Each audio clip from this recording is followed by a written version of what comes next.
Hello and welcome to Season 3, Episode 3 of Non-League to Legend. I'm Kev, and coming up on today's episode, I've got a top-of-the-table clash live commentary at home to Woking. But how on earth have we managed to get to the point where we're in a top-of-the-table clash just a month after my last episode? Let's get into that and have a look how. So this was how the last episode ended. It was the 2-0 home win against Torquay. Couple of goals from our loanee strikers. All in all, played pretty well. We then went away to Boreham Wood and smashed them 4-0. Most of the goals coming in the last half hour, but still, we played very well. It was good to see the goals be shared around a little bit. Jordan Slew, the 24-goal striker from last season, starting to warm up and get himself settled into the side after missing the first month or so with injury. And really good to see young 16-year-old Sean Robertson get his first goal to the club. He's a lad who we've drafted in from the youth team this season to act as our fourth striker in the first team squad. We then had a home game against Tranmere. We beat them 1-0. Jordan Slew with the goal again. And then we went away to Cheltenham. Lost 1-0. James Berwick got sent off. And I stopped being all happy and excited. It was a frustrating game, really. Berwick got sent off just after half-time. We played okay. Cheltenham scored in the 94th minute. It was all set up to be another one of those 0-0 draws that we've got so good at this season. And it was doubly disappointing because I think we were on a run of, was it 7 or 8 games without conceding a goal at that point? And to concede the goal in the 94th minute was, it wasn't a nice way to lose our run of clean sheets that we'd been on. And not only did Berwick get himself sent off, which led to a suspension, but he also injured himself in that match as well. He's pulled his hamstring. He's out for 4 or 5 weeks. That's a bit of a problem. He's a key man for us in the centre of our midfield, especially as Jesse Starkey, the guy we signed instead of Kyle Dixon, has started the season injured. So we are pretty low on central midfield options for the next month or so. Starkey was just coming back into match fitness though, and did play in this next game, although he had to come off after an hour because he was struggling a little bit. But we beat Braintree 3-1 at home, a Jordan Slew hat-trick. He's really started to hit form for us now, and played very, very well in that game. And then Anthony Dolan got injured. He's kind of become our backup left winger. I had planned to play him on the left-hand side of midfield, probably as our first choice, but he's not really made that position his own yet. He's damaged his foot, he's out for a month. We shouldn't miss him too much, other than the fact that it's just yet more depth being taken away from us. We're going to get to the point fairly soon where we're going to have to start filling the bench out with youth team players. Next game, 2-0 home win against Altrincham. Keshi Anderson and Jordan Slew with the goals. They really are looking like a very, very good strike partnership at this level. And then we went away to Sutton United and threw away a 2-0 lead. We were 2-0 up after 12 minutes. And yeah, let Sutton back into the game. And it was a bit of a worry because we didn't look like threatening at all. Pretty much from the quarter hour mark onwards, we just kind of sat back on our lead, and when they equalised, we had no way to come back in. We were completely toothless, and it was another example of just how light our squad is in places that we didn't have anyone to come off the bench and change the game for us when we needed it. Corey Francis won Goal of the Month. This is the first time I've had a player win a Goal of the Month competition. It was a cracking goal as well. If I was more technically inclined, I would find a way to drop it into the video. I can't, unfortunately, because I'm still in the early days of learning how to edit video. But imagine I had, watch it go in, it was a beauty, top corner from miles out. And the board have given us more money, another £55,000 cash injection.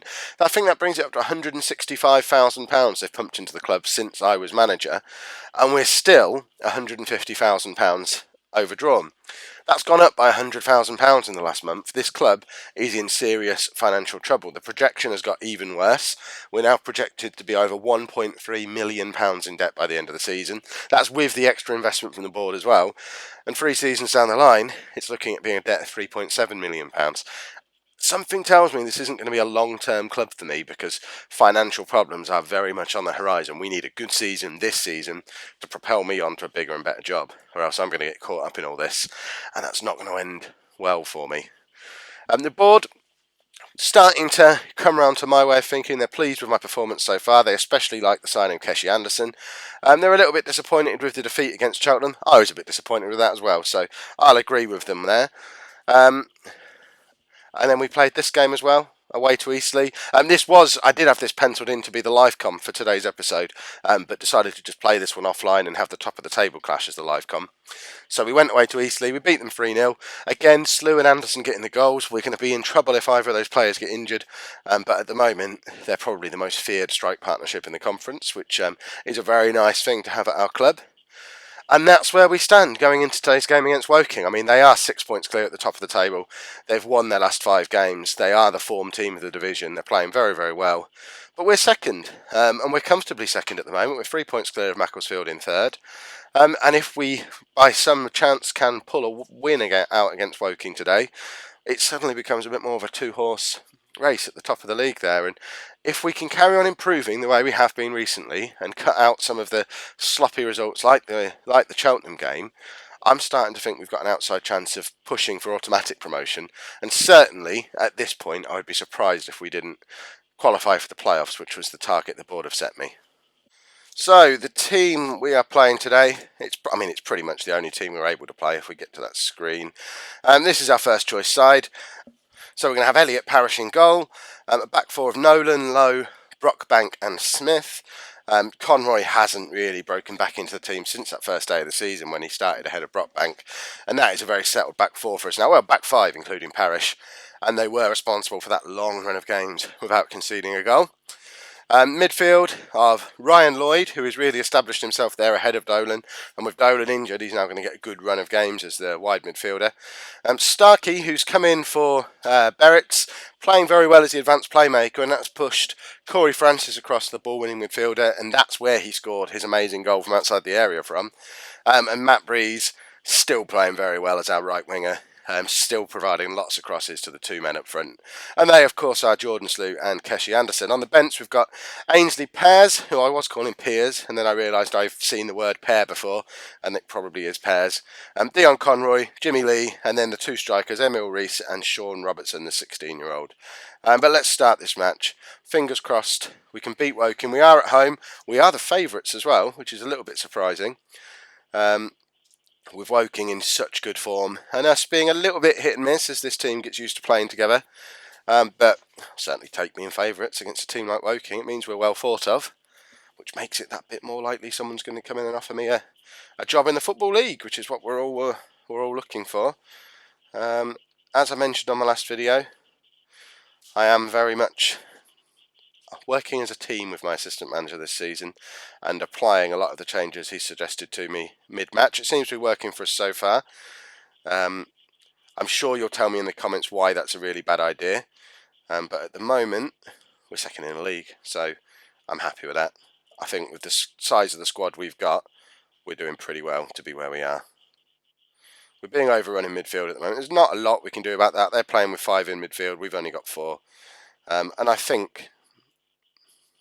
Oh, I thought we were going to score there.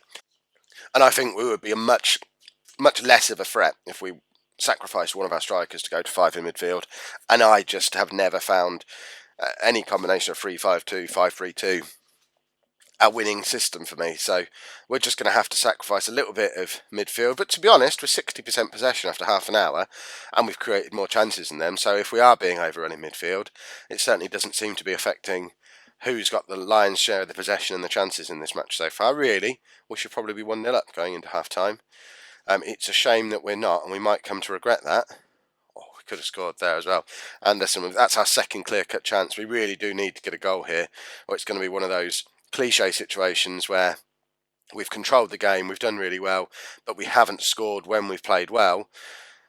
And it's just going to give Woking the opportunity to come back into the match when we inevitably drop off a little bit as we start to get tired, because we're not going to play at 62% possession against the best team in the division for a full 90 minutes. It's just not realistic.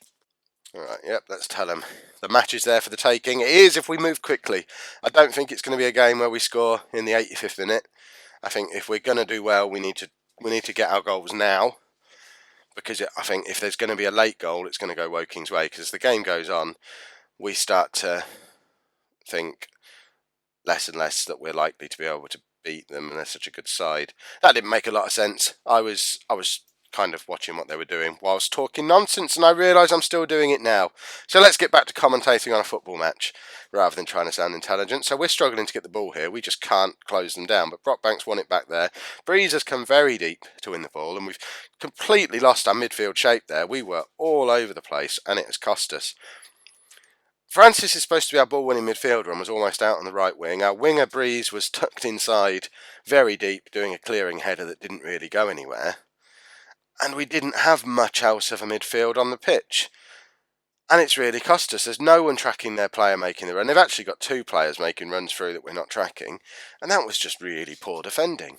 I'm not really sure how our midfield got in such of a mess there. Because we're playing a flexible system, so we're not constantly swapping positions, and just a bit frustrated there. That shouldn't have happened. Oh, but we've got one back. Who was that?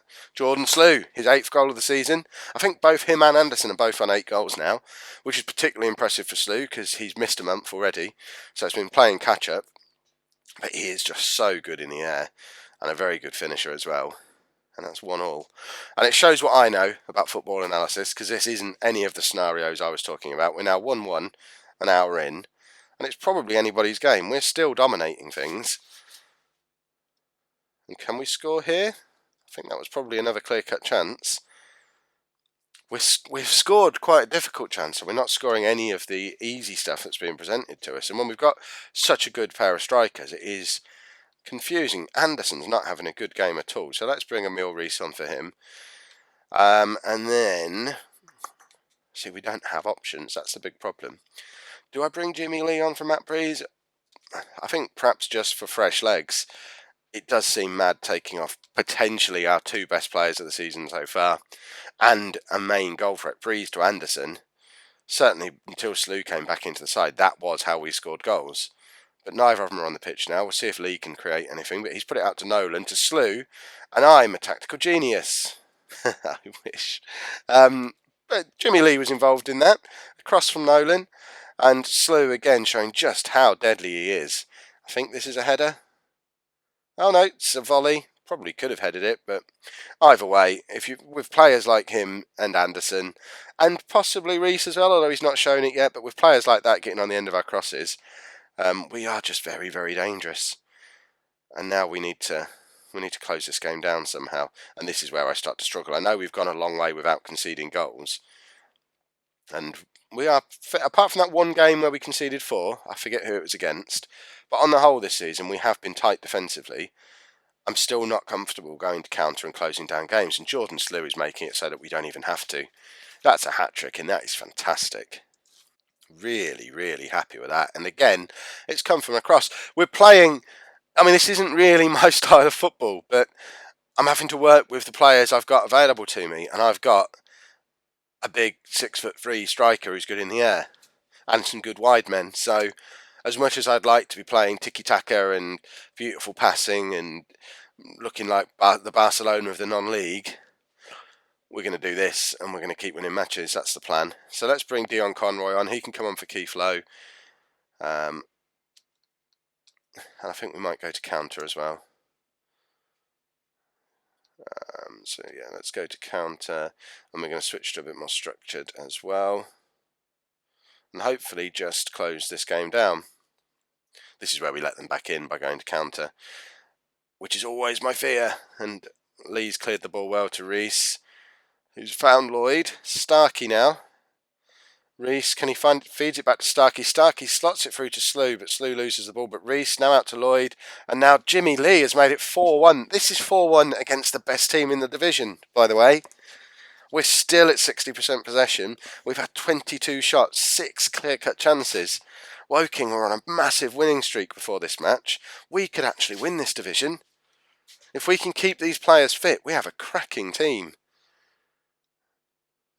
I've never played with such a small squad in Football Manager either, but the fact that I've kind of been prevented from my usual tinkering because I haven't got the players to rotate around kind of seems to be working in our favour at the moment, and we've won that 4-1, and that was certainly not any of the scenarios I was expecting. And we're only 3 points behind Woking at the top of the league with a long, long way to go. We're not even close to halfway through the season yet. So if we can keep this form up, keep these players fit, who knows what's going to happen. If you enjoyed that episode, make sure you put a like on there for me. And also check out the other videos on this channel. You'll see I am giving away a copy of Football Manager 16 again. I did it a month or so back. I'm doing it again. Just celebrate getting to 500 subscribers on the channel, which, by the way, thank you very much for making that happen. I really appreciate the support. Make sure you subscribe to the channel so that you can keep up to date with the series. And thank you very much for watching.